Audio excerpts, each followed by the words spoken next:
Well, hello, fellow travelers and allies. It's KC. I hope you're settling quite nicely into your new year and your new decade. If you're like me, you're also looking ahead at what are the most powerful learning, training, development opportunities for this year and beyond. I have committed to a few myself, and I designed a few myself. And the one that we have coming up here, the end of February, is by far the most powerful, coolest thing we've ever put together. It's the Design and Deliver Your Epic Decade Retreat featuring Charlie Gilkey, who was our guest last week on the podcast. And I couldn't think of any more powerful way personally to spend my time with some of my favorite allies, fellow travelers, and clients than to get us all together in the jungles of Costa Rica to design our map and our plan for the next decade ahead. More so than that, I just want to give us all, myself included, permission to chill, feel all the feels, and glow in the dark. That's what this work is all about. So if you're thinking about joining us for that, please jump in soon because the airfare is going to be going up here over the next couple weeks. Book a call with me at www.thisepiclife.com/retreat. That's thisepiclife.com/retreat. And now on to this week's show. Ooh, this beat is epic. Welcome to This Epic Life podcast, where we explore the connection between building a conscious life and building a conscious team or a conscious business. We also break down 3 powerful permissions with our guests. These would be the permission to chill or to be with what is. Next, we have permission to feel all the feels or to embrace our gorgeous emotional humanity. And finally, 3, the permission to glow in the dark. I will be your host. My name is Christopher Carter. You may call me KC. I'm a coach for founders and executives and meditation teacher for organizations. And now let's meet this week's guest. Well, hello. How many of us are taking on some sort of cleanse this month or swearing off of alcohol following the holidays? A few of you have reached out to me recently on my journey of quitting drinks 8 years ago, so I thought this topic was hugely relevant and timely in a new year and new decade. Today's guest came on my radar in a really big way recently and brings a powerful voice to the argument for sober living. She'll be the first to tell you it's not for everyone, while her backstory makes an incredibly compelling case. At the very least, her story makes me look at the areas of my life where I still may be hiding or playing small. Laura McKowen had a long, successful career in public relations and the Mad Men-esque drinking culture of advertising. I know firsthand because I was part of that same culture. After getting sober, she quickly became recognized as a fresh voice in recovery. She now leads sold-out retreats and courses and teaches people how to say a bigger yes to their lives. She lives outside Boston with her daughter. Laura has been featured in WebMD, The New York Post, Bravo, The Today Show, and many more. She also writes an award-winning blog on lauramckowen.com and is hosted in iTunes' top 100 podcast called Home, and most recently, Spiritualish. Today we get into her brilliant first book, which was just released on January 7th, highly recommended, We Are the Luckiest, The Surprising Magic of a Sober Life. My teammate Troy, who travels the world nomadically, told me just this morning that he read the book and just absolutely loved it. If you've ever thought about reinventing your relationship with alcohol or ever wondered what your bigger yes may be in life and or work, this episode is for you. This Epic Life podcast presents Laura McKowen. Laura McKowen. Hello. Welcome to This Epic Life podcast. I've been excited about this for a while because I feel like the whole damn internet won't stop talking about your forthcoming book, We Are the Luckiest. Oh, really? Sorry. I feel like it's everywhere I turn and it's kind of exciting. Are you excited about this? I'm very excited. Yes, and I'm glad you feel that way. That means something's happening. That's good. Don't you have a history in public relations? I do. Yes. So it's not a total accident, fluke of nature that I'm finding out about your book well in advance of its publishing date. It's not. No, I have definitely been using my skills of my previous career. in this enterprise. Oh, well, I hope to get into my very ill-fated and short-lived career in public relations later on as well. Oh. We share a little bit of that in common, but we usually start out with an exploration of the 3 permissions on our podcast. Would you be willing to play this game with me for a second? Yes, please. All right. So I think you'll dig these. I think they'll be right up your alley from what I know about you. We explore 3 permissions as access to our highest expression. These are first the permission to chill. The second one is permission to feel all the feels, which is to embrace our glorious, messy, beautiful humanity. And the final one, maybe the other 2 are in pursuit of this one, is permission to glow in the dark. Which of these, if any, speak to you today? Yeah, which of these speak to you today, and which ones do you resonate with?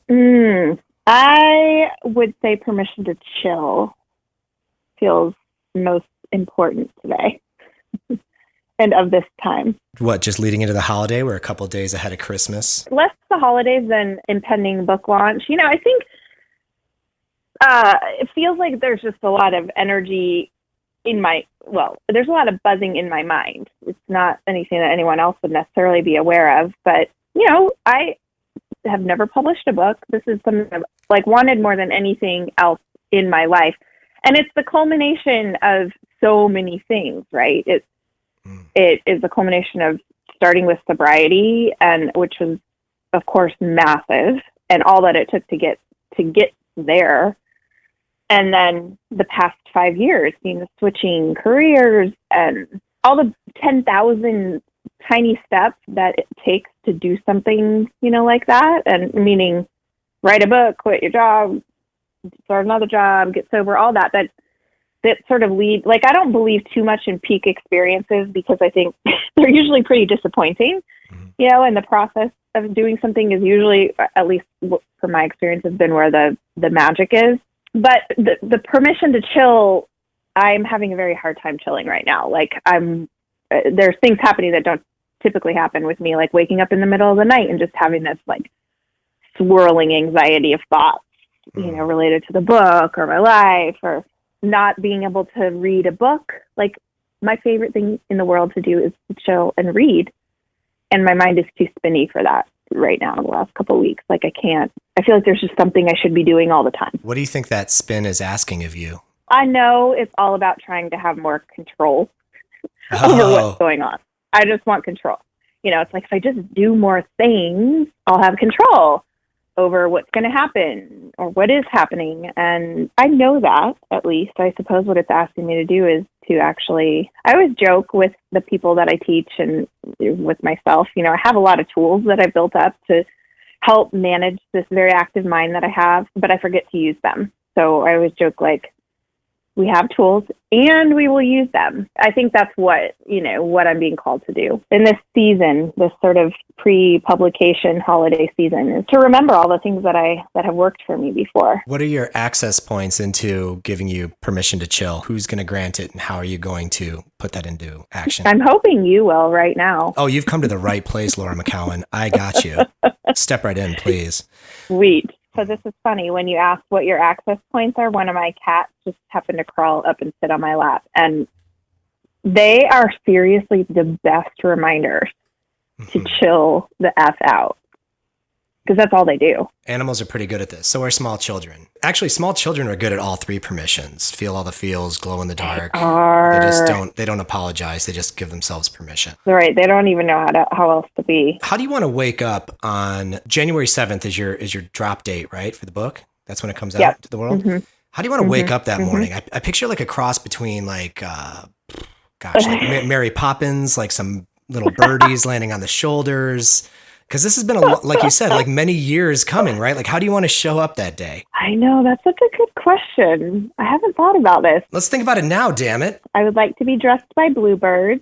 I'll be waking up. My daughter will be with me that week, so I'll wake up to her as I usually do, which is the sweetest. And I don't know. I think get up pretty early before everything happens, which is typical. I get up usually while it's still dark out, have coffee, which is a religious experience for me. I hope the way I wake up is without the need to check what people are saying about the book. That's my hope for the whole thing, to not be moved too much by what people are saying, good or bad, and to really not lose sight of why I wrote it, because it can fuck you up. Like I've already been there. It's already started to happen. And if anyone who puts their work out there, that for the public, that's going to happen. I just really, really want to stay in that center, because it's not true. It doesn't matter. It really doesn't matter. Like Liz Gilbert did that great talk on, I think it was a TED talk several years ago, about the truth of that. She had this insanely successful 1 in a million type book. Eat, Pray, that Love, just right? went off the charts, right? Eat, Pray, Love. And she, the movie deal, and who knows how many millions of copies sold, astronomical success. And then she, was like, okay, what's she going to write next? And the book that came after that, nobody even really talks about it because it was such an epic failure. She realized after that neither of those extremes were real. So I heard somewhat unattached, unaffected. You want to wake up present. And you alluded earlier to your career change about 5 years ago. Kind of take me back to 5 years ago. What was like a typical work week for you prior? And then what's a typical work week for you these days? Because you alluded to a pretty massive change career-wise. I quit my job. It was actually 3 years ago in 2016, and I got sober in 2014. So typical day in 2014, I was vice president of marketing at a PR agency in Boston. I live about 45 minutes away, so I was doing the drive, train, walk, hour commute at least there and back. I would drop my daughter off at school and then hustle to get to work. And by the time I would arrive, I would feel like a day had already happened every time. Yeah. There were parts of my job that I actually, once I got sober, it was very, very, very clear that the nagging that I felt really always when I was, that I wasn't quite doing what I was wanted to do, or maybe what I was capable of, I suppose, while I was drinking. Once I got sober, that was, yep, this is not where you want to be. But I learned so much in that, I learned so much. None of it was a mistake. Anyway, so I would have meeting after meeting after meeting. I managed a team of, I think, 8 people at the time. Often I would be traveling a lot. Every week I didn't have my daughter, I would be traveling to New York or somewhere, schmoozing clients, doing that whole dance. And then I would head home to be a mom. Those were my days. I was an account person, so for people that don't know what that means, I was managing a lot of business, millions of dollars of business for big tech companies, and Like on the client facing side. Client facing person. And you manage the work, presenting the work to clients, making sure the work is up to par. And at that level, as a vice president, you're selling a lot too. So, you know what I think of when I think of selling, because I'm a former salesperson, I think of expense accounts, open bars. Yes. I think of endless schmoozing and greasing the wheels of capitalism with booze. It was surely that while I was still drinking, and no doubt why I stayed in it for quite some time, because drinking was just the way it went, part of the deal. And you were still married at this point, correct? I was not. So I got separated in 2012. Okay. The year between 2012 and 2013 was extraordinarily ugly, and my drinking got really bad because I didn't have a husband / babysitter / someone pointing out the fact that I was drinking too much. And then I kind of hit the wall in 2013 with my drinking. I got a DUI, had a pretty bad incident happen, not pretty bad, a horrific incident happened with my daughter that I start the book actually with that moment. And then I spent a year figuring out if I really wanted to be sober or not. I mean, I wasn't figuring that out. I kind of was, but sobriety was not, as it is for a lot of people, it was not a walk into a meeting and you're done type thing. It took me a year for it to stick. And that year was probably the most brutal year of my life. And then in 2014, I finally did get sober. And in 2016, I finally quit my job. And between 2014 and 16, once I got sober, there was like all this creative energy that I wasn't spending on drinking.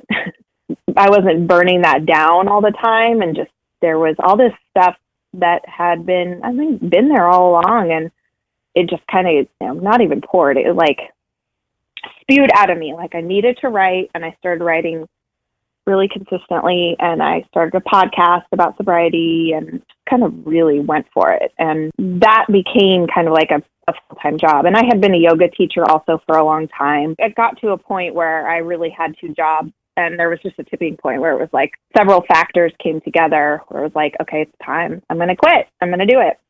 Wow. Of course, I'm oversimplifying it. Anyone who's ever done anything like that there's a lot that goes into that. I'm just curious about the levels of awakening here. So there's the end of the marriage, which is in itself a reckoning of self-reflection and everything.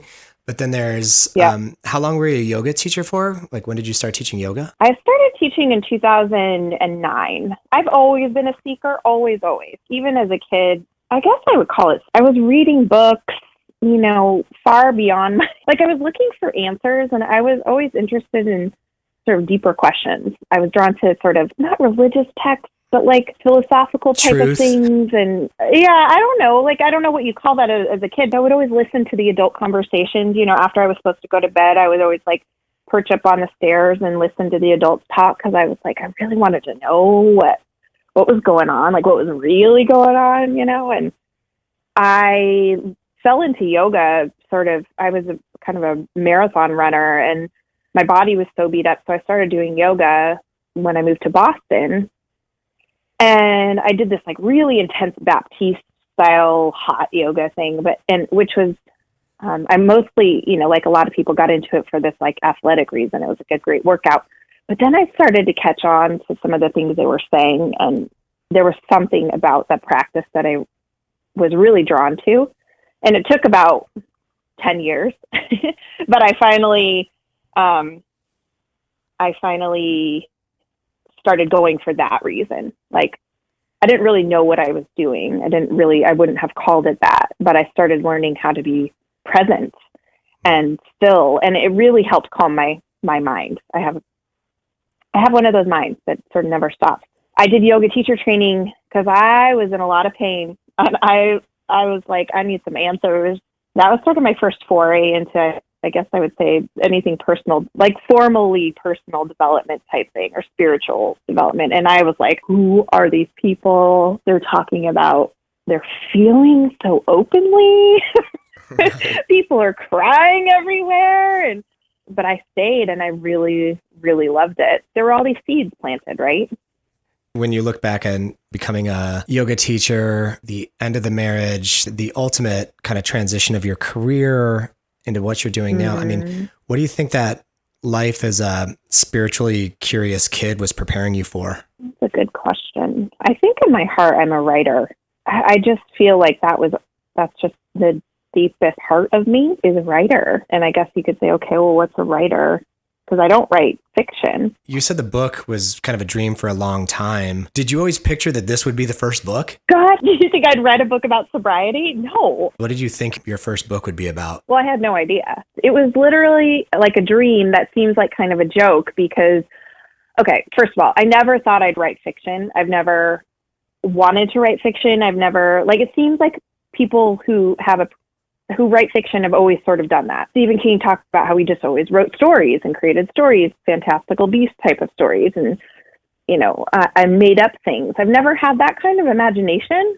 I always, I guess, wanted to write about my experiences.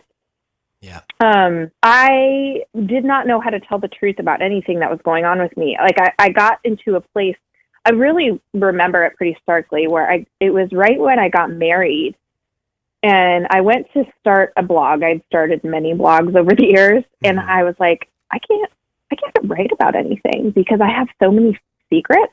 Everything I want to write is about stuff I can't even talk about.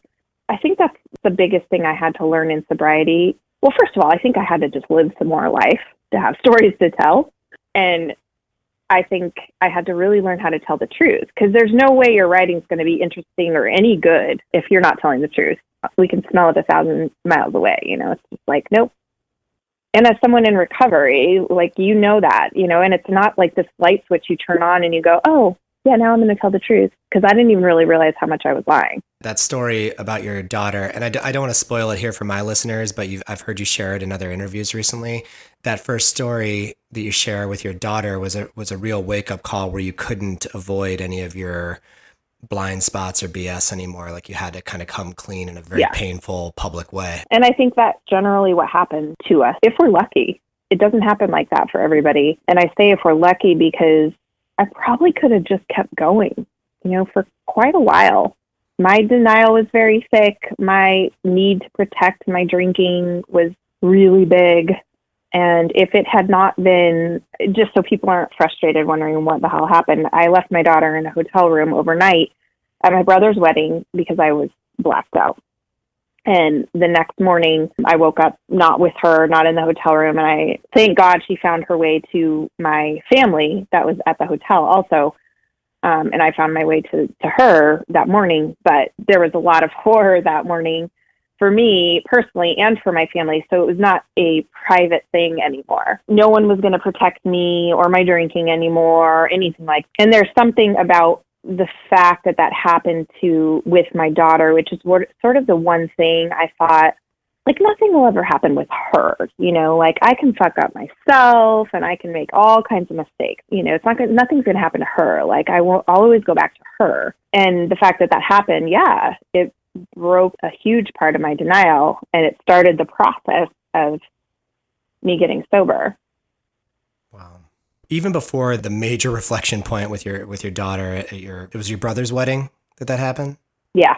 So before that, what were the things that you were seeing where you thought that maybe you were a good candidate for sobriety? I would have never said it was not for me. I wanted it to very be much for me, always. I can say now, because I have a lot more clarity, that I knew as far back as when I was like 18 that I liked it too much. I knew that the way I wanted to drink and how much, this like lust that I had for it was not quote unquote normal. I knew that. And I knew I would, like, in college, I would have the mornings after, I would have this like really intense shame about blacking out. I was always blackout drinker. I wouldn't remember things. And I always felt like other people seemed to laugh it off quite a lot. And I felt really shitty about it. And I always did. I always felt like I had to kind of manage it. So that was an always thing.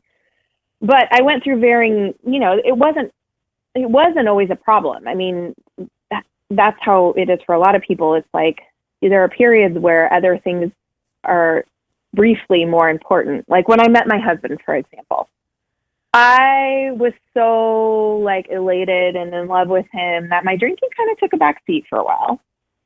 And, but it always came back. And I would say the things that gave me the clue were I was very irritable when I couldn't have as much as I wanted to, wherever I was, at a work thing, or I wouldn't do things that didn't involve alcohol. Like, I just didn't see the point, socially. And then I started, I started to drink alone, like at home alone. I mean, I remember at one point, this was after my husband had moved out, and my drinking was not the thing that broke us, but it definitely made everything worse. Sure. I remember, like, at that point, I would always have like a box of wine and several wine bottles in the house. Like, I was never without. And I remember like this moment flashed into my head once when I was like refilling my glass for who knows, how many times in the night. And I thought of this moment where we lived in a house in South Boston. And I remember seeing just like half empty wine bottles on our kitchen counter. Like, I would not drink a full bottle and it would just stay there for days and it'd go bad and whatever. You pour it out eventually. But that never happens anymore. It just, there was no way anything was not going to be drank if it was in my house. And then, of course, there were like the outwardly bad things. I mean, I had crushing anxiety. There's many things I don't miss about drinking, but like caffeine in itself is like throwing gas on your anxiety fire. But like alcohol is like 10 times more intense, I feel like. It's crazy. My God. Just the brutality of that, of waking up and, I wouldn't remember who did I text and did I say anything, did I do anything, like having to do that whole dance every morning. I had warnings at work. I was not like the person that got sober and everyone was like, really? Oh my God, you didn't have a problem. I can't believe it. At the same time, I also was very productive and I was, I kept things together, but it started to matter less and less. If you were close enough to me, it was a thing.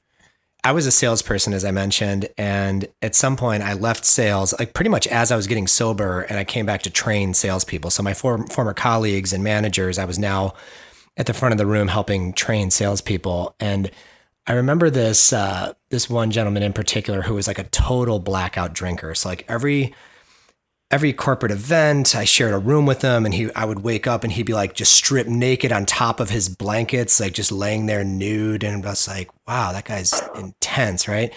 And there was always this really fine line between it being very entertaining, like, wow, he just goes harder than anybody. He's like a machine, right?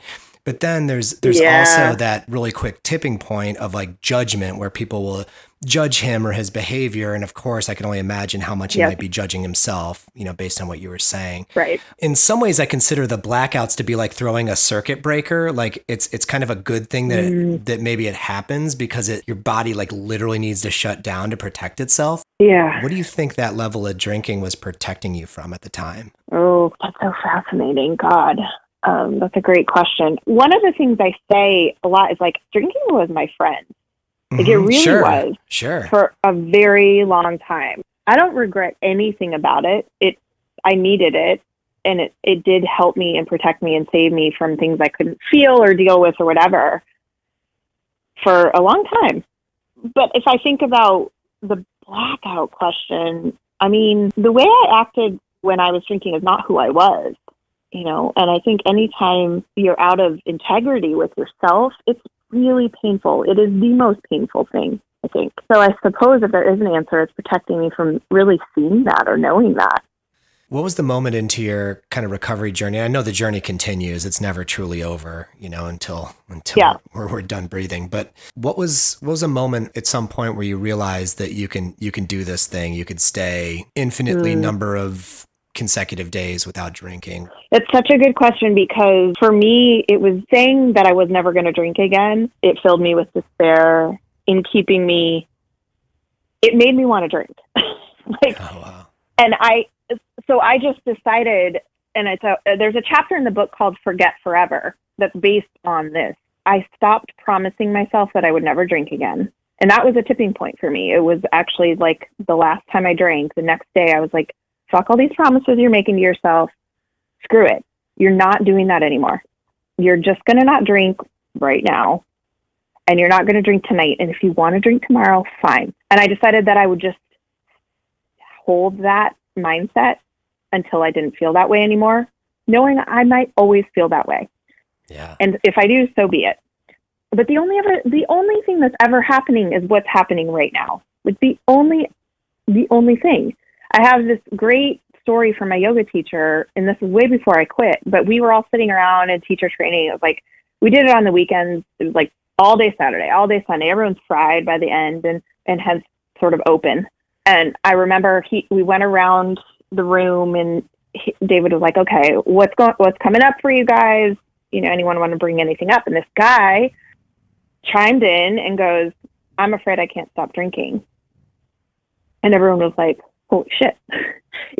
Even though we all talked about so many things, no one really brought that up. That was still and is still in our society like something people just don't talk about. It's so crazy, right? Yeah. It's so crazy. And I could go off and on about that forever. But yeah, so, and for me internally, because I had my own private panic and knowing about my own drinking, I was like, oh shit. David, the teacher just goes, "Of course you can. Are you drinking right now?" And he was kind of taken back, the student. He was like, "No." David's like, "And now are you drinking?" Like, "No." And he's like, "Okay, how about now?" And then everyone kind of smiled, you know, and was like, "No." And I never forgot that. I never forgot that. And that carried me a really long way. And I always want to tell that story because to me, if you need to hear that, it's so important that you can get all the way that way. And yet there was also a point, because I think if I still felt that way 5 years in, if I still felt like I was fighting off the urge to drink every day, I would be miserable, but I'm not. And it did finally go away. And I don't know the point where it went away, but I can now say, like, I'll never drink again. And I don't want to, more importantly. Yeah, it sounds like a conscious choice at some point to say, moment to moment, I choose sobriety. Yeah. And at some point, sobriety becomes like something I've talked about a lot in my own journey of sobriety, is that at some point, sobriety became this like way sexier, cooler, high vibe thing than like the lame absence of booze. Because like the lame absence of booze is like the cultural definition. And like, I honestly feel like that's left over from the Prohibition era, like almost 100 years ago now, where in our culture, to not drink is just boring and what's up with that person, you know? So this is where I want to shift gears, because I'm super curious about the surprising magic of a sober life. That's kind of the tag of your book. We Are the Luckiest, the surprising magic of a sober life. I'm curious first about We Are the Luckiest. Who are we, and what did you mean by We Are the Luckiest? I thought sobriety for me was the worst thing that could happen to me. I thought not being able to drink was the worst. I thought it was a death sentence, the end of all the fun, sex, love, excitement, interestingness in my life. I thought it was just the end. Sometime in 2014, I was maybe like 30 days sober or something. And at this point I had been writing quite a bit about, I had an Instagram account. I was like writing about, you know, getting sober. And there was this night where I was sitting with my daughter in bed. It was late. It was like 9:00 and she was sleeping next to me. At the time she was like 5.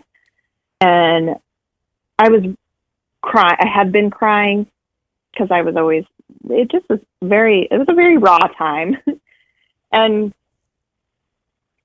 then it just sort of passed, you know, like I felt a thing and then it passed, and I wasn't creating any new destruction that night. I wasn't drinking. There would be no new destruction in the morning. I just had this feeling like, oh my God, this is what I wanted. This is what I always wanted, to have like this direct experience of life. That's what I was always chasing. And I'm lucky. Like, we are lucky. Though at the time, and what I mean is we are often seen as unlucky, both by people who aren't sober and generally, like we can't handle our drinks, or it's a consequence of being broken or something, or weak or whatever. But fuck, I mean, we are lucky, you know, because we had something that broke us, and we had this invitation to wake up to our lives.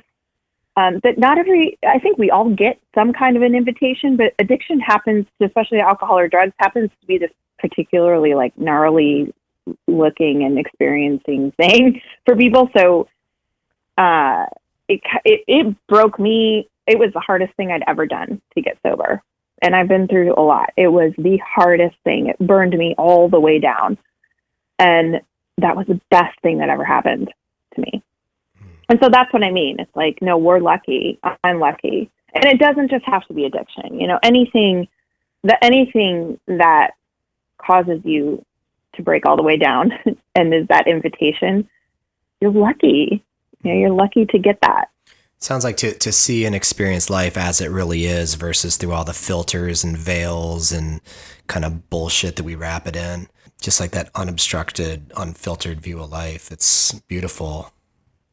All that crap goes away. But you have to go through a lot to get there. You know, be willing to release your resistance to it and be willing to have it drag you around a bit. What are some of the things that were truly magical about your journey since taking the sober path? My life had really been speaking to me and guiding me. And I think about it as God. Other people might say spirit, universe, whatever. I just say God. Like people were showing up in my life. Opportunities were showing up in my life. The next step was being presented to me all the time. And I couldn't see it when I was drinking. Everything was too loud, too much noise in my head, or I was unconscious, right?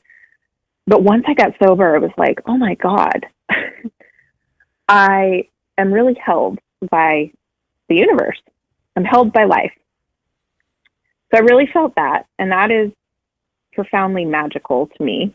To have a direct experience of life is really magical. You know, it's like to be able to feel all the things, because I wasn't feeling anything when I was drinking all the time. I was, even when I was not drinking, just when I was mired in that, I had like two emotions. You know, I felt shame and I felt excitement occasionally, and a lot of anxiety, which isn't even an emotion. But when I got sober, it was all there. And I can really feel joy and grief and this love for my daughter, which I knew I felt, but it was under all this gauzy numbness. That's really magical. And then to be able to take full responsibility for my experience, I think, is probably the biggest part. It reminded me of the TV that we grew up with as kids had 3 different networks: NBC, ABC, and CBS. There's like 3 channels on the TV, essentially. Going from that view of just a few very predictable emotional cycles to a full spectrum of infinite gradients and possibilities and the highs, the lows, being able to feel, truly feel all the feels. I can imagine that's like a whole total awakening compared to how we start to compartmentalize as drinkers. Yeah, for sure. The more I travel the path of sobriety and yoga, I practice Kriya Yoga, which is more of a meditative form of yoga. I feel like sobriety and yoga are just becoming one thing, or they're different sides of the same coin. What relationship do you find between either stillness or yoga practice and sobriety? What's that journey like for you? Oh, I love that. There's probably many things I could say about that, but the one I want to say, because it came up first, is reconnecting with the body is this profoundly important experience as a human being, as a spiritual being. Our body has more intelligence than our mind ever will. We can heal more through connecting to the body. I mean, we live in this animal that stores every record of everything we've ever experienced in our lives, and some would say even in past lives, right? So every relationship we've ever had, every place we've ever been, everything we've ever experienced is stored in our body. And we often treat it like it's this thing that we just sort of deal with and carry around. Right. I have seen and have experienced myself this profound level of healing by working with the body and the breath. I feel like somewhere on Instagram recently, did I see you jump into like a frigid body of water, like in the middle of winter a couple weeks ago? Oh my God, that was so wild. Yes. That's the whole thing. Your response when you came above water was so authentic and guttural. It was like, oh, like this guy, like utter and complete shock. It was good. And just witnessing that made me feel like I did it too. I'm like, okay, that's as close as I need to get to actually doing that. Yeah, that's fine. I'll let Laura experience that for me. But it's like what I feel like our bodies are so magical and beautiful and integral into healing trauma, I don't just feel like that. I know that they are. And so they're not just these things we carry around, you know? And so for me, sobriety is, first of all, you can't actually be present in your body when you're drinking or doing drugs. Chasing the drinks, yeah. Right. I still miss it. And my whole shtick is I don't judge it anymore. I feel like I retired at the height of my game. Like I still celebrate the option of partying, but I just have to do Yeah. it sans booze. Because that whole like shark energy thing of like, where's the next drink? What time is acceptable to drink? You know, what's free? What's Yeah. not? You know, who's going to buy me a drink? Like that shark energy thing is just so. Shark energy is such a good way to put it. Like It's just I get exhausting. that's the worst. And it never pays off. You never get there.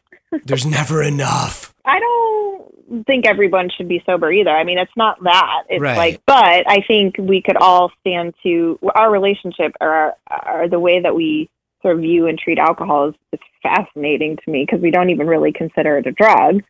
I think anyone could stand to openly and with curiosity, not with judgment, question their relationship with alcohol.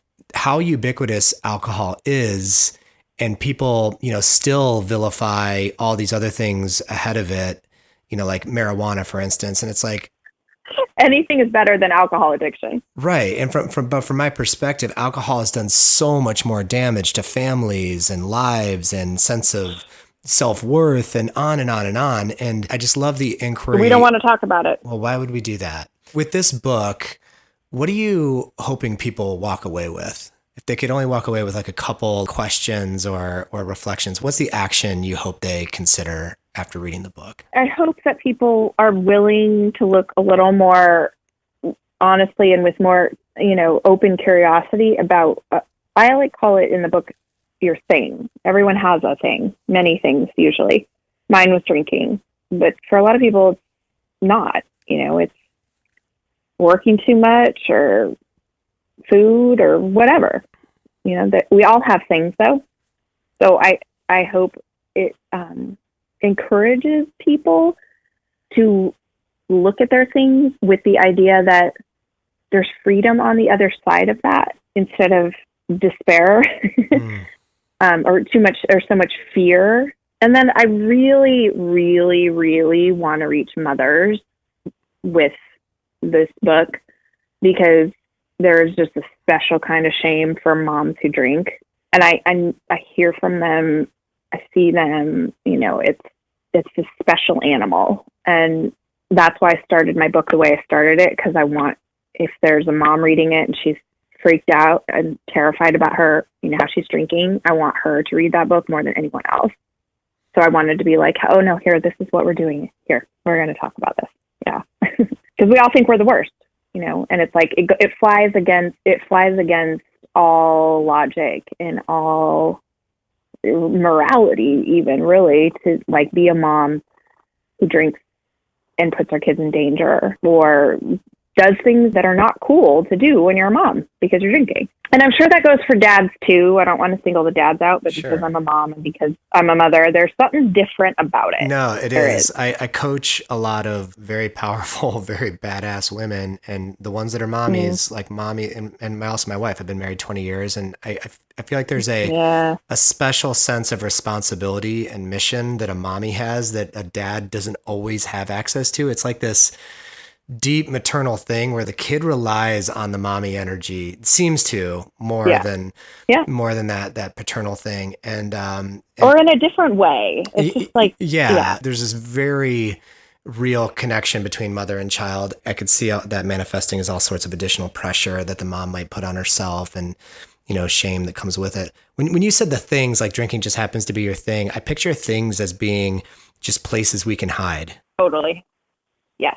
It's a great way of putting it. I think we're all here to discover those on some level and just kind of light them up and see what's in there. Because what I'm taking from you is that there's so much more magic on the other side than whatever was holding us back or was scaring the crap out of us. Always. And we try so hard, and I try so hard, even still, to not go there, I hope that's what people take out of it. I didn't just, it is about sobriety, but that was just happened to be my thing, it's certainly not everybody's. So as we come full circle here, I think I have to ask you the squishiest, most sensitive with a TH question I may have ever asked anybody. When I'm working with clients, and this goes for men and women, and typically more men, I find that a lot of our challenges are related to our sense of not loving ourselves or not trusting ourselves.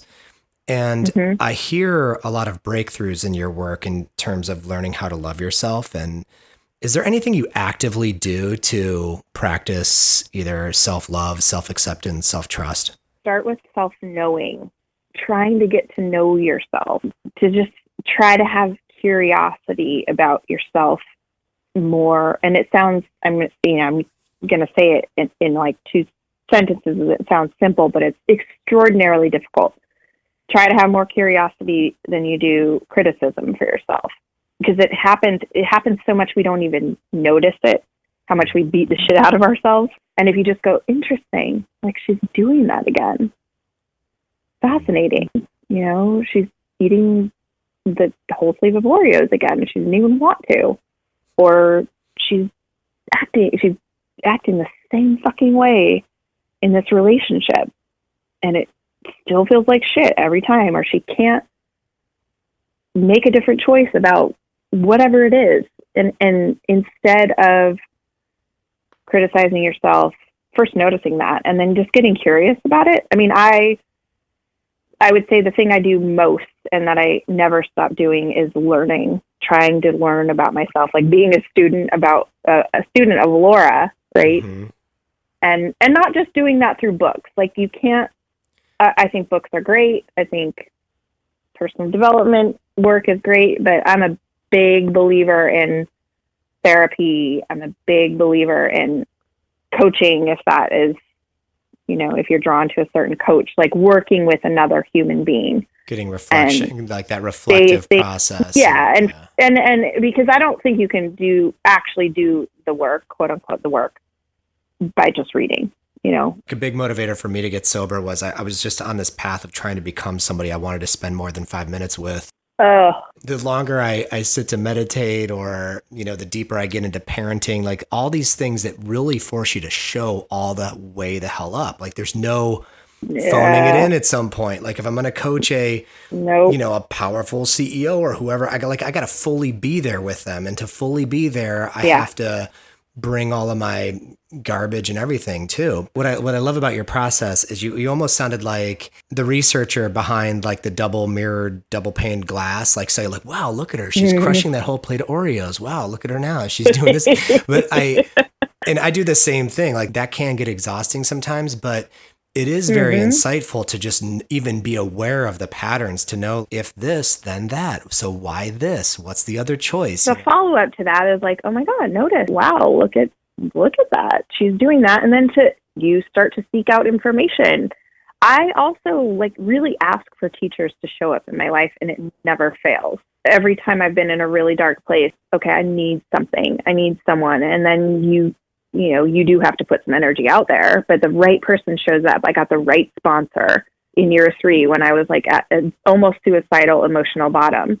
And I finally did the steps. And then now I have a therapist who's like completely changed my life, because I got to another place where it was like, I'm in so much pain with my relationships with men, and I don't know how to fix this, and I don't know what to do next. And I was at another low, and I found another person. It's not just like sitting there and watching yourself, but for a lot of people, we don't even realize how shitty we are to ourselves. I mean, this is why therapy or coaches can be so good, because we have blind spots. Like we don't even see the patterns that we have with ourselves or with others. So it sometimes takes other people to go, do you realize like how, the story that you have about yourself is really brutal? I have to acknowledge you. Are you open to some acknowledgement? I don't know what that means, but yeah. Yeah. Well, a lot of people don't know what it means because we've never practiced it. It's basically, are you open to me sharing how I see you? I would love that. Sure. I think you're a spiritual teacher. You're a woman of faith. Your faith has really powered this massive transformation. It's pretty much every level in your life. So you get to be able to turn around and have the privilege of giving other women and other people a blueprint on how they might attempt theirs.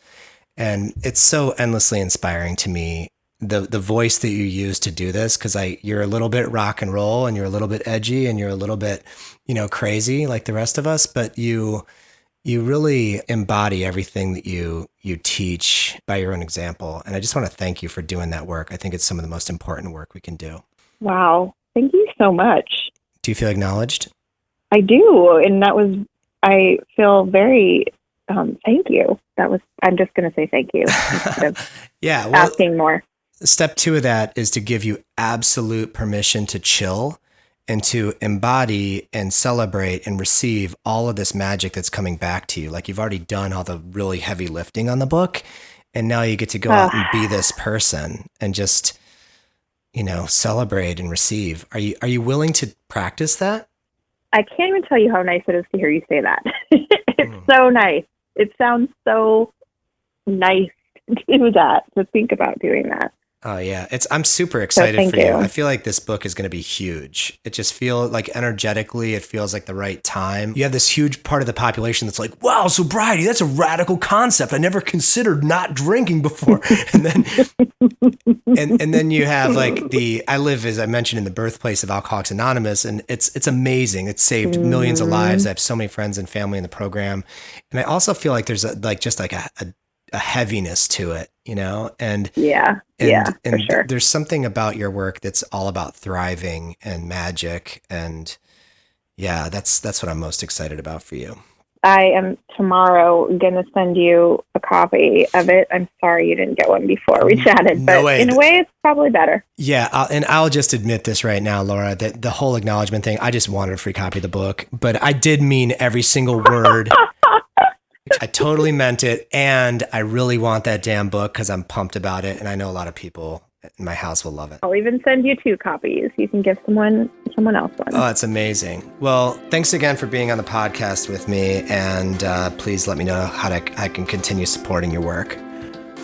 Thank you so much. If you liked what you heard, please leave us a review over at Apple Podcasts. You could find us everywhere online at This Epic Life.